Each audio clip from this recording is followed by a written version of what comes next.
మన దేశంలో స్వతంత్రంగా జీవించే హక్కు ప్రతి ఒక్కరికి ఉంటుంది. ఇటీవల కొంతమంది తమ పరిస్థితులకు అనుగుణంగా లింగ మార్పిడి చేసుకుంటున్నటువంటి విషయం తెలిసిందే. అలాంటిదే భారతదేశ సివిల్ సర్వీసెస్ చరిత్రలో ఆసక్తికర పరిణామం చోటు చేసుకుంది. దేశంలో ఇప్పటి వరకు ఎంతో మంది లింగ మార్పు చేసుకుని తమ గుర్తింపు మార్చుకున్న వారిని చూశారు. అయితే భారతదేశ సివిల్ సర్వీసెస్ చరిత్రలో అనూహ్యమైనటువంటి పరిణామం చోటు చేసుకుంది. ఐఆర్ఎస్ ఇండియన్ రెవెన్యూ సర్వీసెస్ కి చెందిన సీనియర్ అధికారిని సంచలన నిర్ణయం తీసుకున్నారు. తనకు సంబంధించిన అధికారిక రికార్డులో పేరు, జెండర్ మార్చుకున్నారు. ఈ మేరకు సదరు ఐఆర్ఎస్ అధికారి చేసిన అభ్యర్థనకు కేంద్ర ఆర్థిక మంత్రిత్వ శాఖ సైతం ఆమోద ముద్ర వేసింది. ఇలాంటి కీలక పరిణామం చరిత్రలో ఇదే తొలిసారి అంటున్నారు. ఇలా పేరు, జెండర్ మార్చుకున్న ఆఫీసర్ ప్రస్తుతం హైదరాబాద్లోనే పనిచేస్తున్నారు.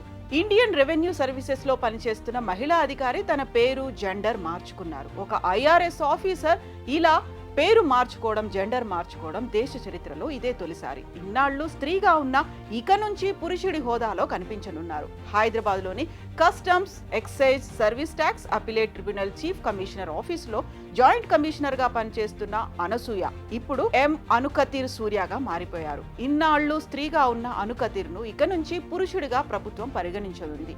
అన్ని అధికారిక రికార్డుల్లోనూ ఇప్పుడు అనుకతీర్ సూర్యగా గుర్తించనున్నారు. ఈ మేరకు కేంద్రం నుంచి మంగళవారం ఉత్తర్వులు వెలువడ్డాయి. కేంద్ర నిర్ణయం ప్రకారం ప్రగతిశీలమైందిగా ఐఆర్ఎస్ ఆఫీసర్ పేర్కొన్నారు. దేశంలో లింగ వైవిధ్యం పట్ల సానుకూలతలను పరిగణలోకి తీసుకొని ఈ నిర్ణయం తీసుకున్నట్లుగా తెలుస్తోంది.